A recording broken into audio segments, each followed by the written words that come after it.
So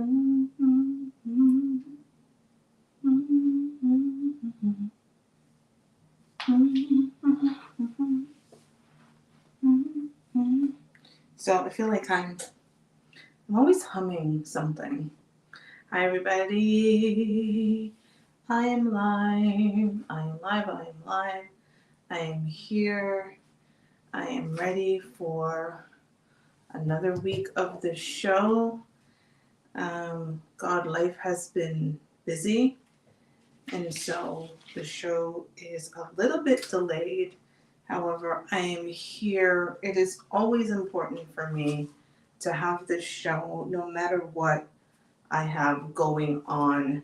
When I started the show, it was almost like a therapy session. I know that's what my ex used to call it when we would we would come live. It was like our very cheap therapy session. Instead of going to couples therapy, we would do the show. Anywho, I do want to start the show in a different way, and I want us to be reminded of just how blessed we are, just how extremely blessed we are. And I think sometimes we forget just how blessed we are. And I've had a few moments this week where I'm just like, you are extremely blessed.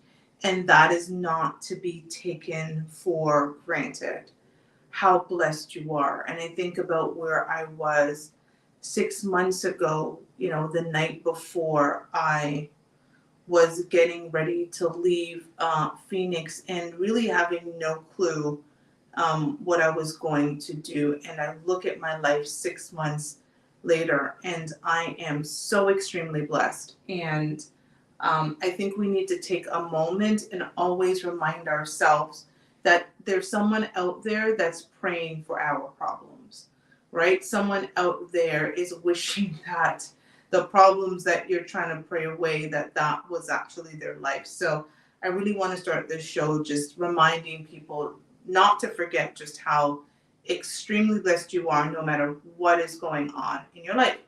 Now to the topic, standards. Get some. There's been a lot of talk on social media, on different shows, on different platforms, and I keep hearing this idea about the fact that the dating pool for women is filled with pee, right? Like it's just murky waters and there's no hope for us. And oh my God, the men that are left out there that are single are just the worst quality of men. And what are us single women going to do? It's still so weird for me to like think of myself as single. I feel like I'm still like absorbing this idea. Single. Anywho, but I am now part of the single crew of women, and I don't understand that concept of piss in the pool at all. Because of course, there's different types of pool, right? There are plenty of women who are dating very good men. And if you think that there's piss in the pool, you got to ask yourself why. And I am going to champion the idea it's because you ain't got no standards. You have none. You are out there navigating the dating world with no navigation system, and you need one.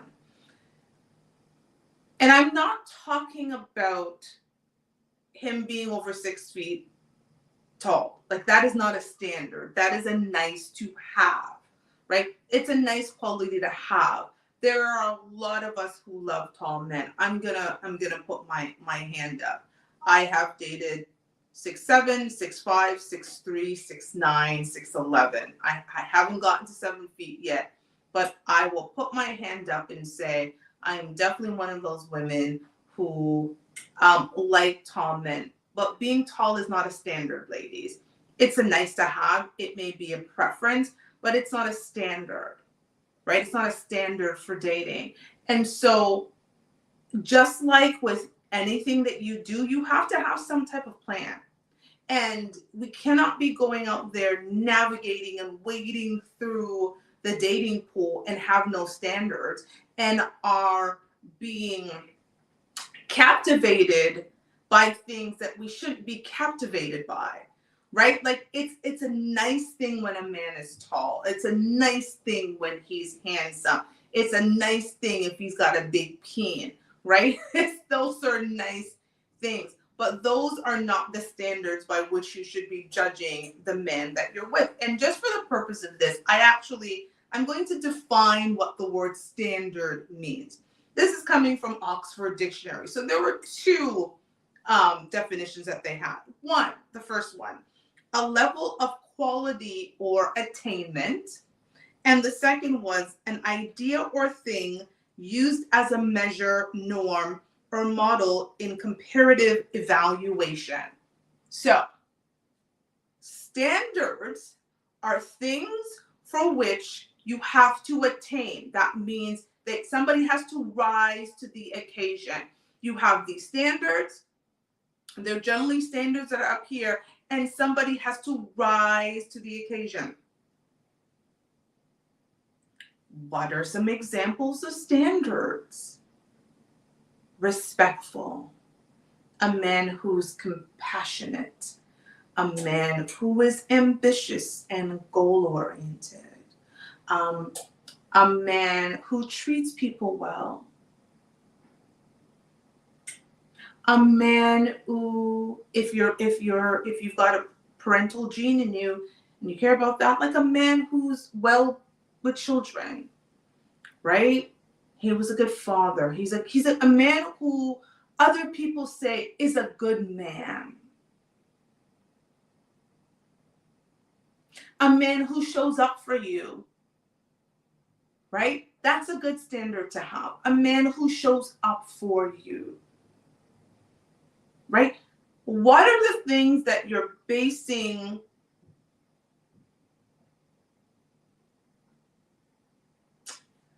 well, let me put this in the best way.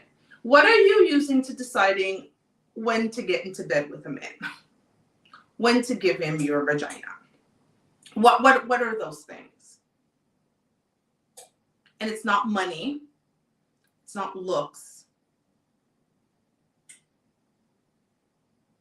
So if you take away money and looks, and I'm putting height in looks, so height, build, facial features, all of that is in looks. So if you take away looks and you take away money, what does a man need to have to get your vagina?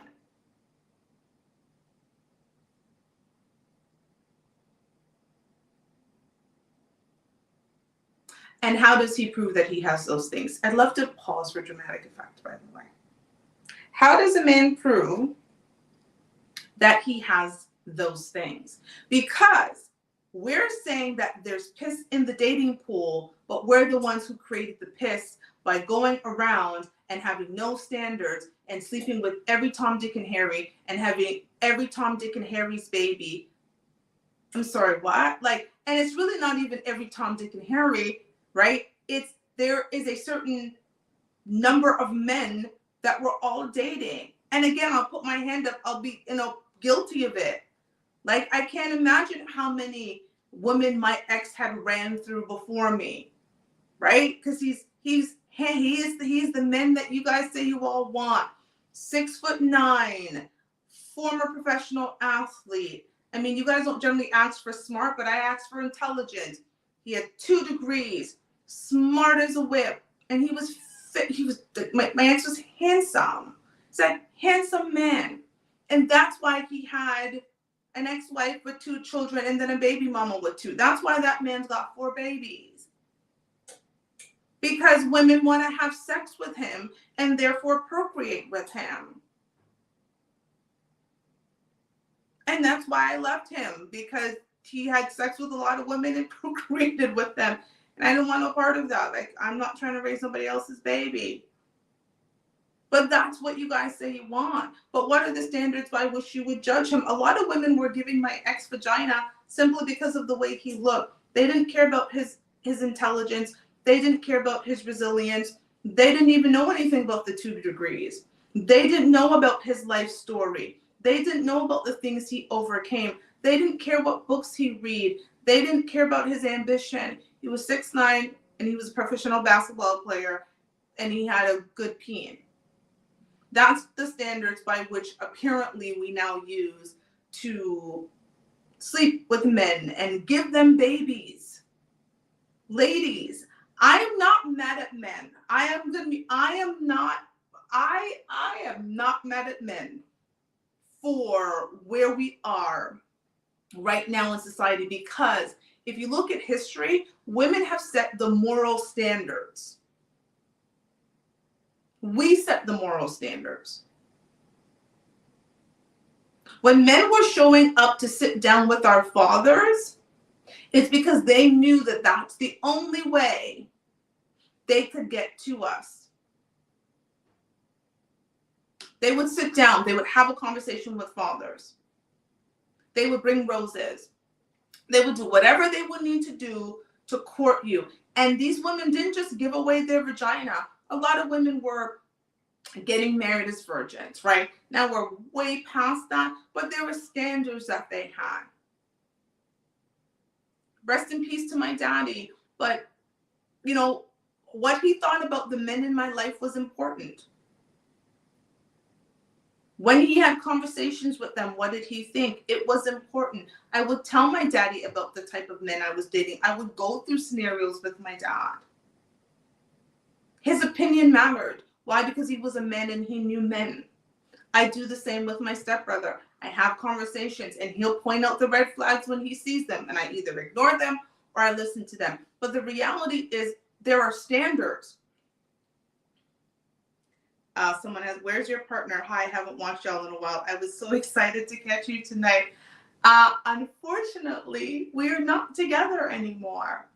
I don't know if it's unfortunately or fortunately. I'm still trying to figure that out.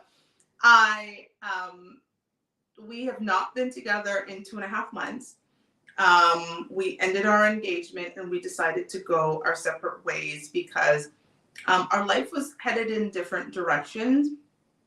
And in order for us to both be the best that we could be, that was best. I'm not going to sit here and say that it hasn't been tough. I've had to grieve 2 losses in the last year, the loss of my father and the loss of my ex, because a breakup, people, is still grief. It's like a death.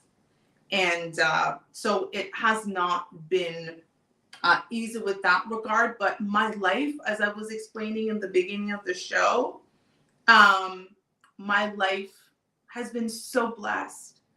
And yes, I am determined to continue this show because the message is always the same. Like, I want to change the conversation in Black relationships because I do want every Black woman that watches this show to walk away with lessons that they can use to have better relationships or a better relationship with the person that they have. That's always been, and whether I'm sitting here in a relationship or not, I value the relationship I had. I value the relationships I've had. I value the relationship I had with my father. Again, rest in peace to my daddy.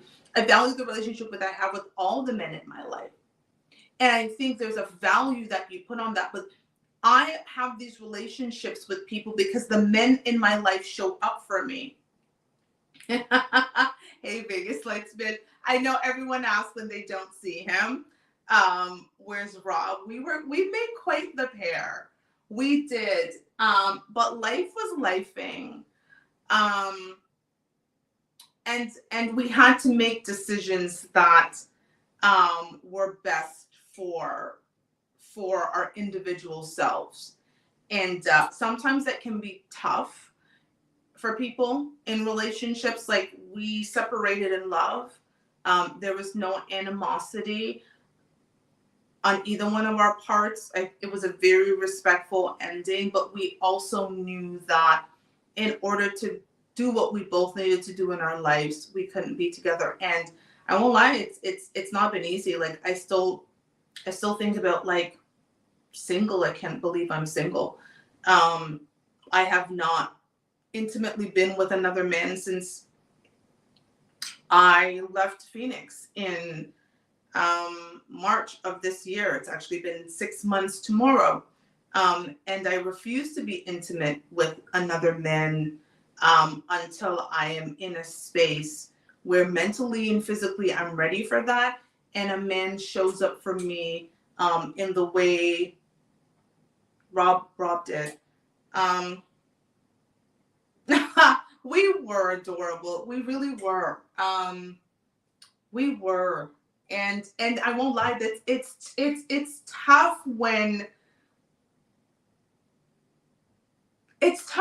you break up on good terms. Like I won't lie, it's so much easier when there's all this animosity and toxicity, as women used to say. And we didn't have that. It was, if I'm honest, the life that I wanted didn't coincide with the life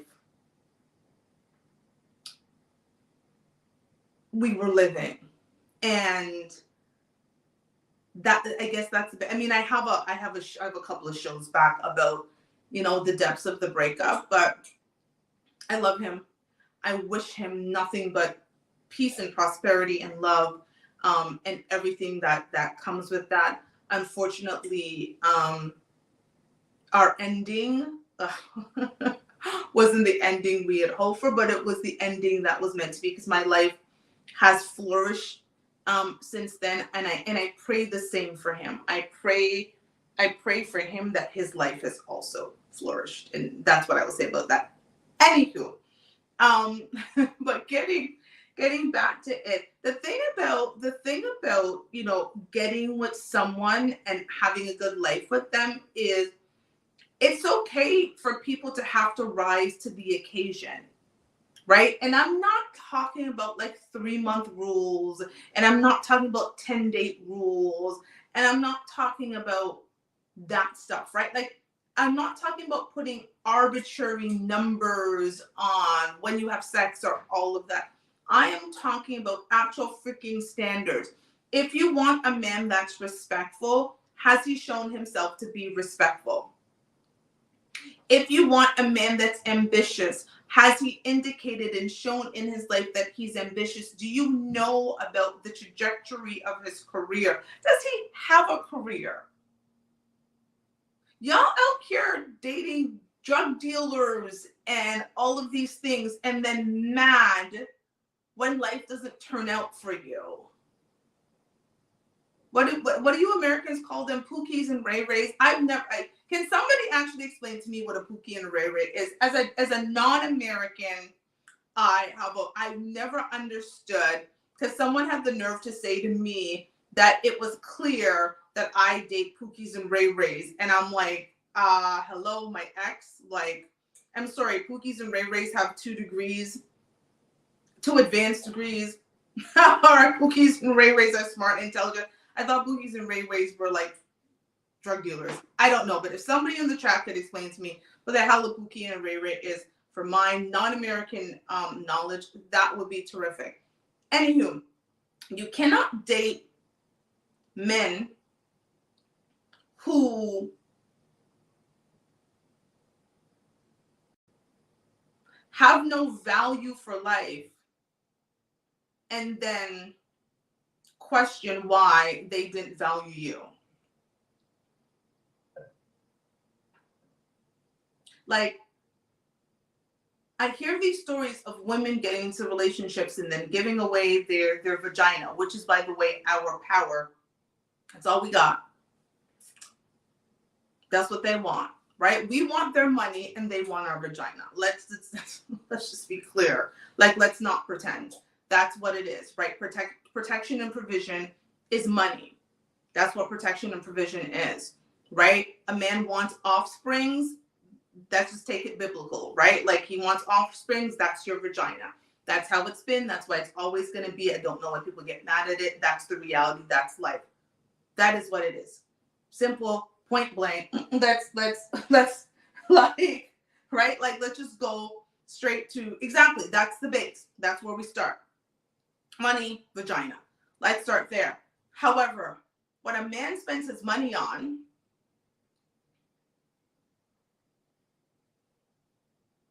what is he going to spend his money on? He's going to spend his money on a woman he wants to court, that he likely wants to get her vagina, but maybe he wants more. Who are you going to give your vagina to? We act as if we fall on penis.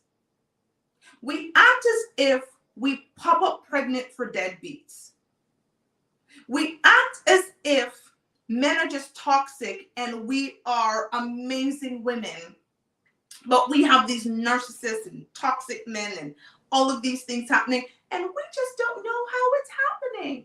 We have no idea why the men we had a one-night stand with and have the baby left us. We have no idea who the men who only text you at midnight after he was leaving the club, and then you told him you were pregnant after 3 months, why he didn't stick around. We just have no clue why the guy with 3 other baby mamas, and now you're number 4, why he can't stay faithful to you, and he's moved on. We just have no clue. We act clueless. We act clueless. It is infuriating to me as a woman to watch shows like Kendra G and Kevin Samuels, rest in peace, where we go on and we act as if we're living a life where we have no choice. We had no choice who we gave our vagina to. We had no choice whose baby we had. We had no choice in our divorce. We had no choice in our relationship. We have no choice where our life is going to shit. People, the life we live is a consequence of the choices we make.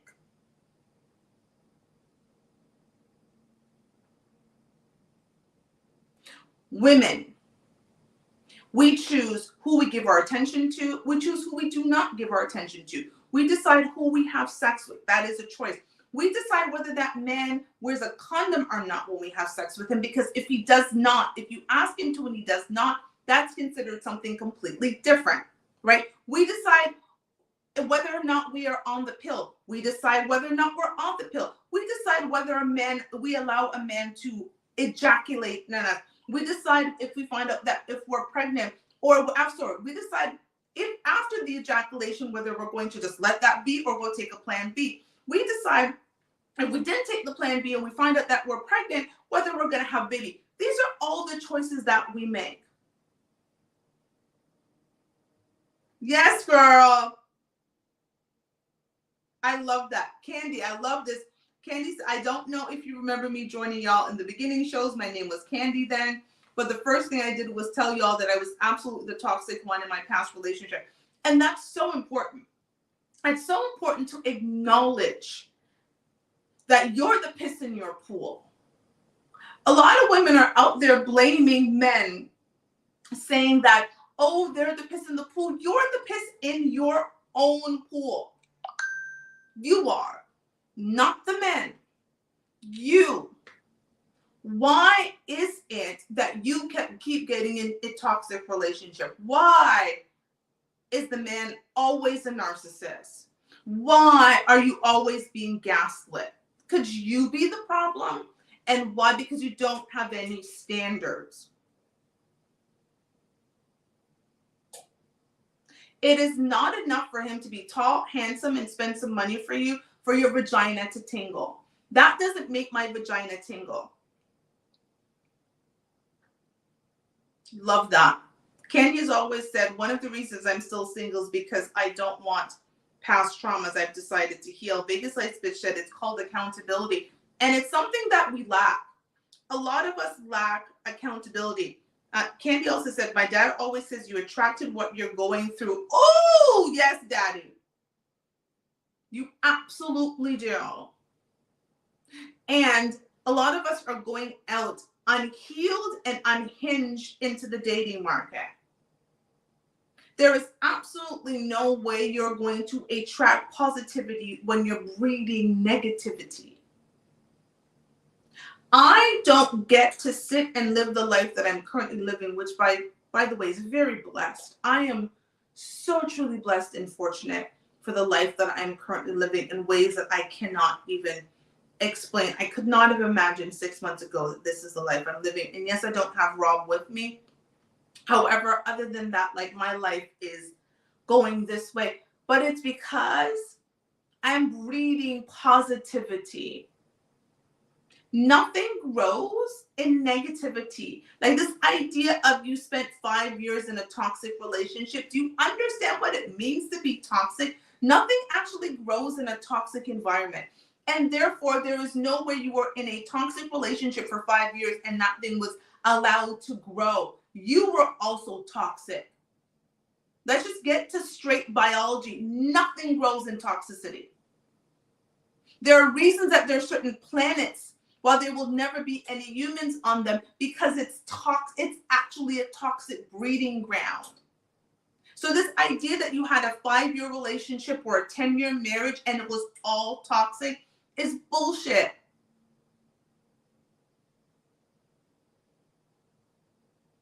Can we please, ladies, really start looking at ourselves? We did this. We just kept, the bar was here and we just kept lowering it, and now the bar is in hell. And we are mad at men when we decide the moral code of society. And why do I say that? We are the ones raising the children, whether you are doing that in a marriage or you're doing that as an unwed mother. And ladies, let me just be clear, please, for the love of God. A lot of us are out there calling ourselves single mothers, and we're not. We're unwed mothers. I could not imagine what it truly means to be a single mother where the father is not involved at all. He has no part. He just poof, cash for the ghost, and be gone. If your child's father is active in their life in any capacity, you are not a single mother. If he pays child support, you are not a single mother. If he has that child every weekend, you are not a single mother. You are an unwed mother. Give these men some credit when they show up and stop. A single mother ain't got a single father around. How about that? They got a single lick of help with the children that they decided to have. That is a single mother. But I digress. I'm going off on a tangent. But these titles, and we just need to reframe a lot of the things that we're saying and doing, because we are creating this environment of clashing with our men, when the reality is I have never met a man in my almost 43 years and my 27 years of dating and marriage that I've met a man who says, I don't need a woman. I have never. I have met men who have had nasty custody battles. I have met men who have had nasty divorces. I have met men who've had terrible mothers. And when we talk about how men have mother wounds, why do you think they have mother wounds? Because they were wounded by their mother.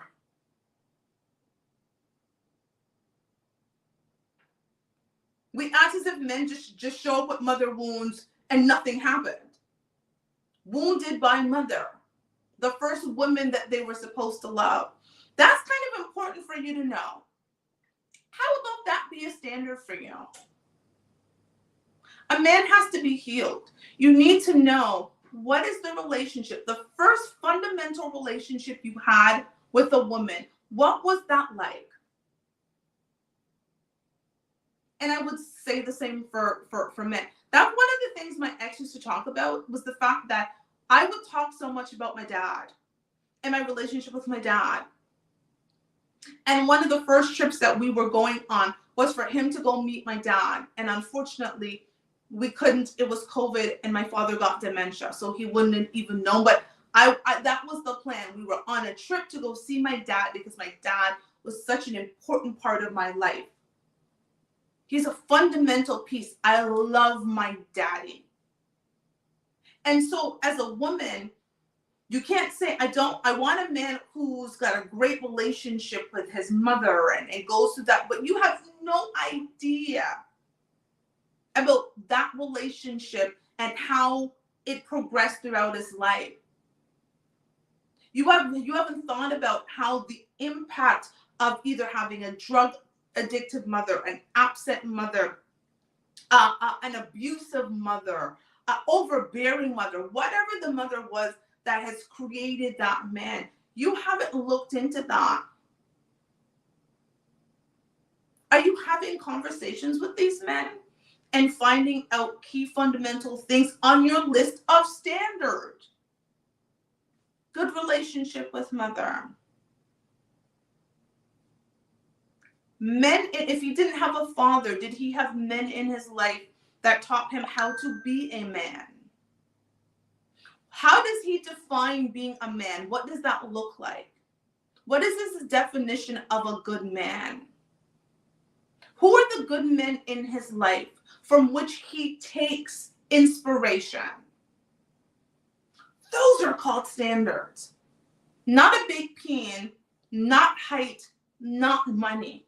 The fundamental things that if you were to get pregnant by this man, these are qualities I would want in my child. This is the type of son I would want to raise. We're out there giving our vagina away to men who we despise, that we're literally saying, I would never want a son like this. But you're giving him your coochie cat. Just so you got a man sweating on top of you that you despise.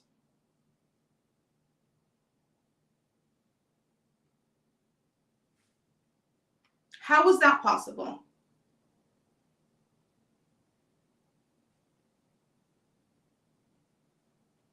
Then you're mad at him for what? I'm trying to there's nothing on your checklist of standards. You know why? Because we don't have them. There is a bunch of us just running around, just giving up our vagina for God, I don't even know. And I'm not talking to, this is not a show for 20-year-olds. Okay, they have their show. I'm talking to grown 30-something, 40-something, even 50-something-year-old women. I don't care. My vagina does not control me at all. And a lot of us are running around there and our vaginas are controlling us. How do you have something that literally, it's controlling you, not your brain? Your vagina controls you. You see a man, oh, he looks good, girl, look at him. Oh, I want to give him some of this, blah, blah. And bingo bango, you're off with some stranger man that you don't know. And all of a sudden, stranger man beats the brakes off your you know what, and all of a sudden you're thinking about a relationship with stranger man, or God forbid you get pregnant and now you have a one-night stand baby with stranger man, and then you come on Kendra D and talk about how men ain't ish because you decided to give away your vagina to a man you barely knew and had his baby. Make it make sense. Make it make sense that us lowering our standards is the fault of men. Make it make sense for us choosing to have babies for men who came for sex. This man came for sex and left with a family. Make it make sense that we don't protect our womb and to protect our seed. How would they have inserted their penis in us if we did not allow it? I've literally had men jump up and try to find a 24-hour pharmacy if they tried to have relations with me. And I said, so where's if I didn't have any, they'd be like, you know what? I'm off to the thing. I've never had a man who tried to do that. We set the standard. But when we don't have any standards, then we get mad at men because we didn't have standards.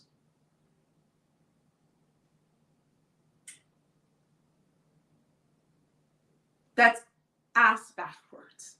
And we know that.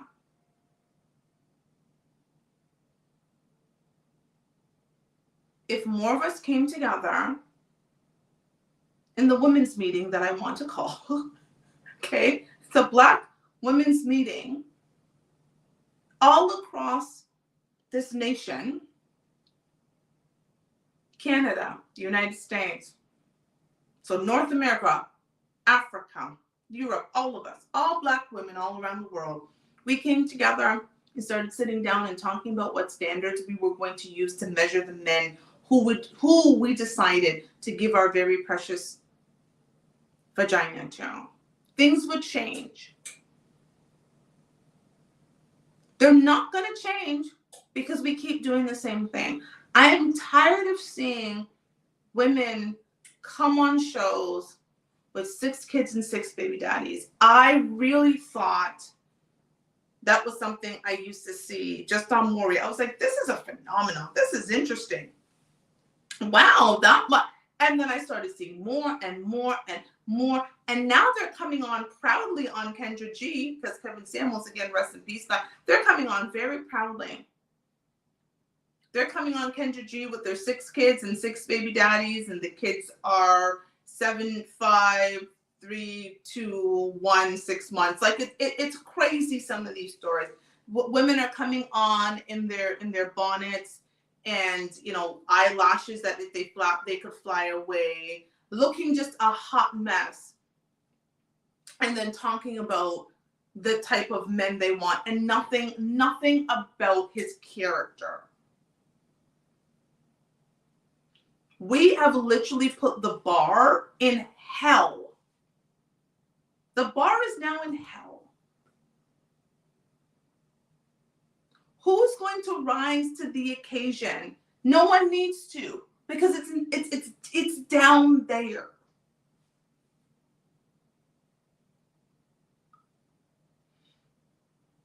I do this show because I genuinely want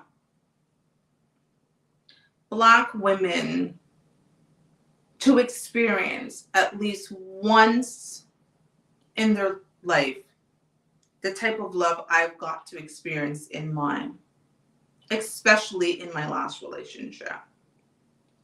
That's why I do this show.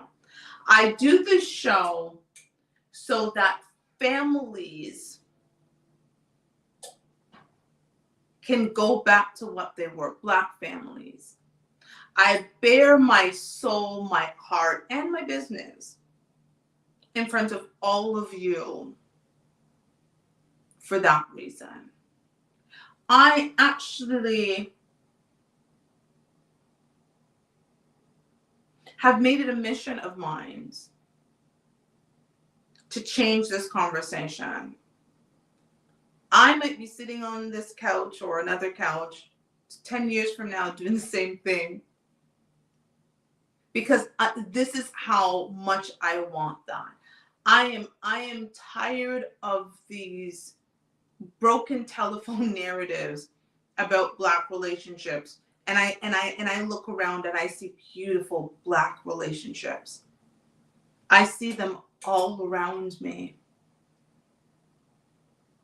And if you're not seeing them around you, you have to question why.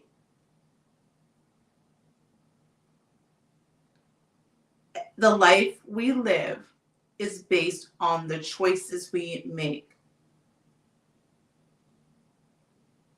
The life we live is based on the choices we make. Life doesn't just happen to us. We just don't oops and get pregnant for a man who doesn't want the baby. It is very rare that a man who wanted to be with you, pledged his love for you, asked you to be his wife, married you, did all of that with you, is going to then turn around and say, I don't want that baby that you're carrying. It is very, is it possible? Yeah. Is it probable? No. It is very rare that a man who's shown intentionality towards you, who's talked about a future with you, is going to ghost you after you've given him your vajayjay, or ghost you after you have refused to give him vajayjay because he didn't give you what you want. which was a relationship. I said I'm going to say it every show, ladies, we do not have sex with men that we do not want to keep us. And that's why we've lowered our standards. Because instead of a lot of us just realizing that the men that we want may not want us, we have taken our vaginas and using them as a bargaining chip. Raise your damn standards. My vagina is not a bargaining chip.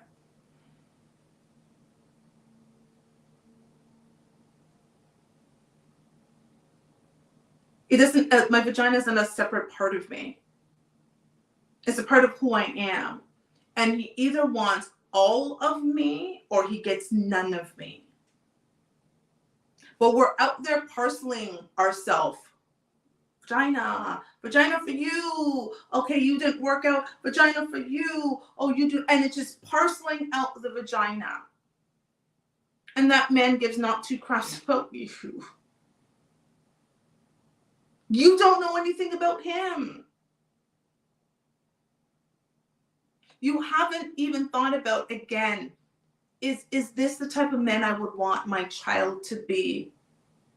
Is this the type of man who I could proudly put in front of the men in my life and he would survive after that meeting? That they would say, yes, sister, yes, niece, yes, daughter, yes, cousin, yes, best friend. That is the type of man who other men admire.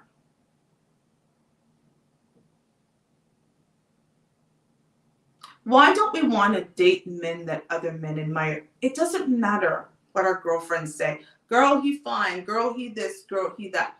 Do other men admire him? Do other men of quality, think that he's a quality man? That should make your vagina tingle. When you put him in front of other men of quality, they give you the, yes, sis, he's a good one. We're not doing that. We're not even having a vetting process anymore. We're just falling for some okie doke, a few nice words, a few Ruth Chris dates or Capital Grille or Nobu or Morton's, that's a steakhouse we have here, and Jacob's, and all of the little places that we go to, a little STK. Some of you are just, giving up vagina for Applebee's and Papa Dough. No disrespect to those restaurants. I do love me some Papa Dough, girl. And that's all it took. No vetting process. No, just nothing. If we want men to rise to the occasion, we have to do the same. If we want men to meet our standards, we have to get some.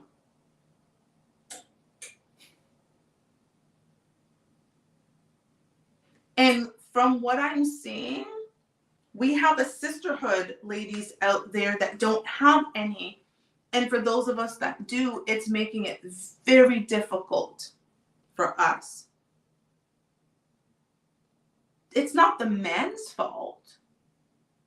The man isn't at fault. Our sisters are at fault. We can't tell the men to step up when there's nothing to step up to.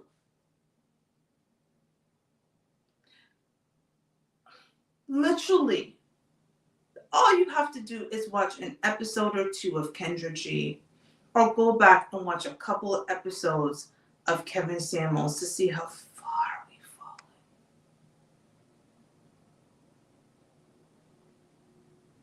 I could not imagine showing my 70-something-year-old mother and my 60-something-year-old mother, I have two mothers,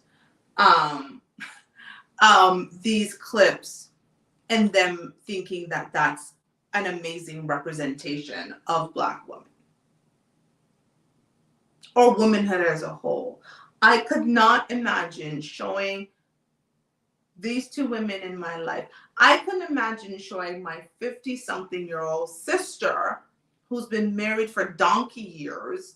I think she's probably on her something year at this point, donkey years, and showing her those clips and her thinking is a great representation of womanhood, particularly Black womanhood. These women in my life would be ashamed. Ashamed of us, ashamed of the representation, ashamed of all of this.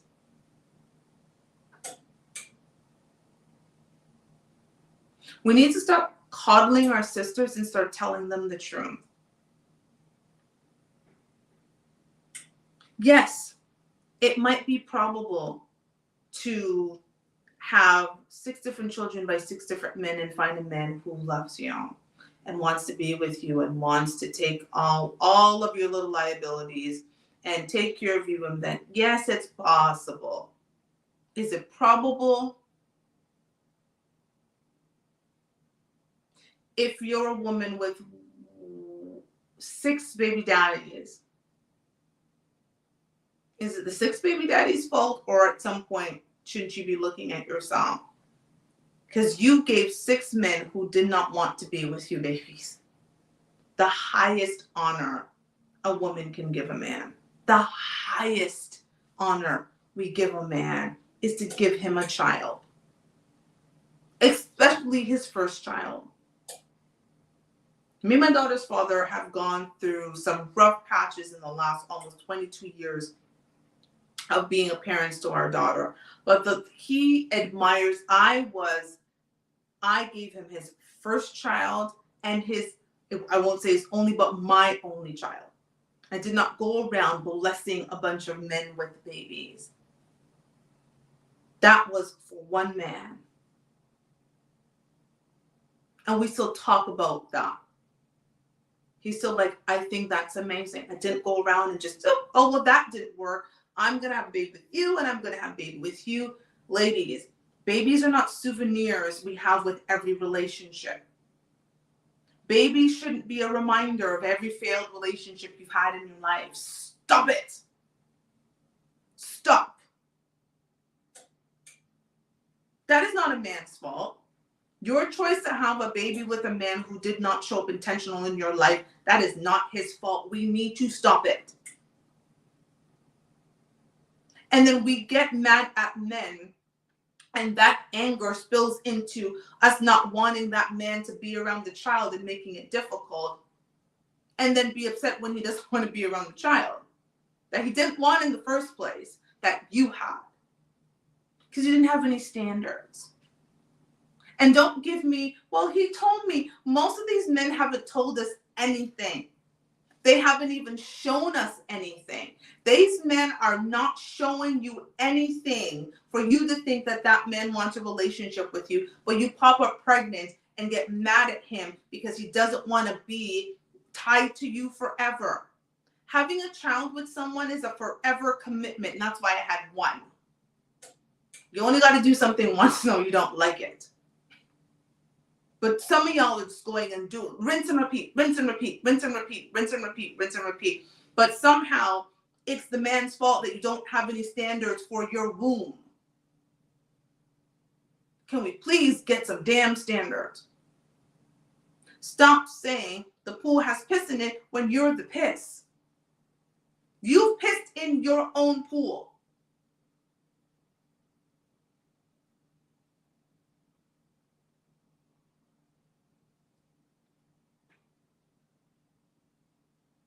Help me help us, please.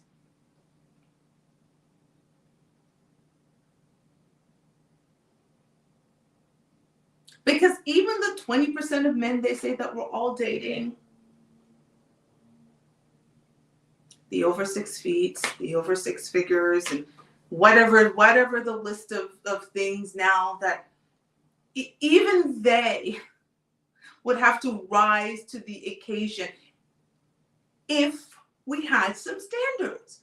Ladies and gentlemen, there's a basic concept called supply and demand. It's basic economics.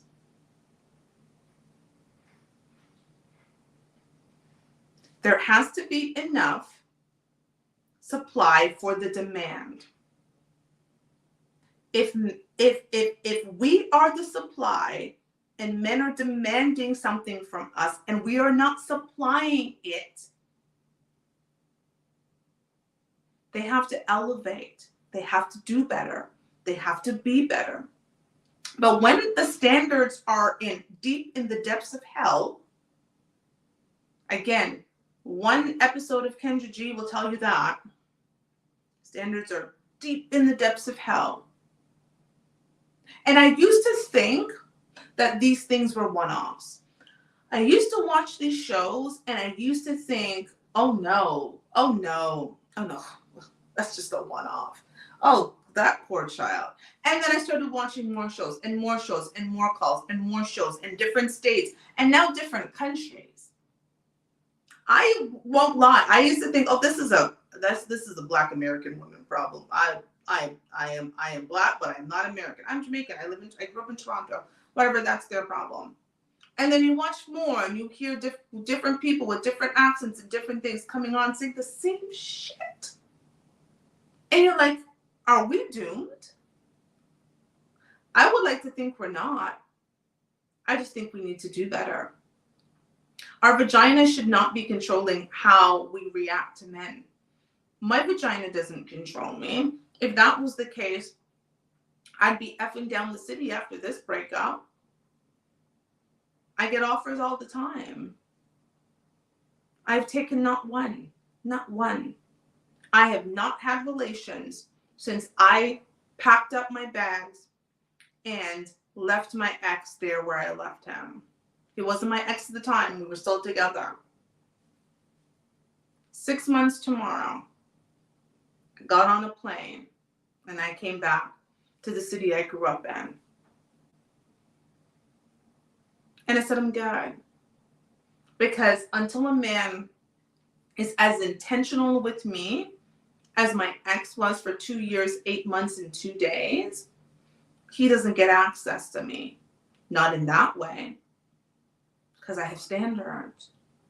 And men are either going to rise to the occasion or they're not. And they don't have to.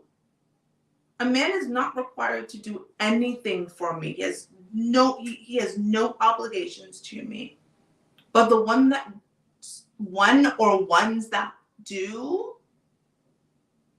I then have to make the decision about, are they meeting the standards that I require to be in a relationship, to get my vagina, to all of the different things. And it starts with our vagina. Some of your vaginas have no standards. And because they're controlling you, I have to literally bring you down to a basic part. Some of your vaginas have no standards. So ladies, standards.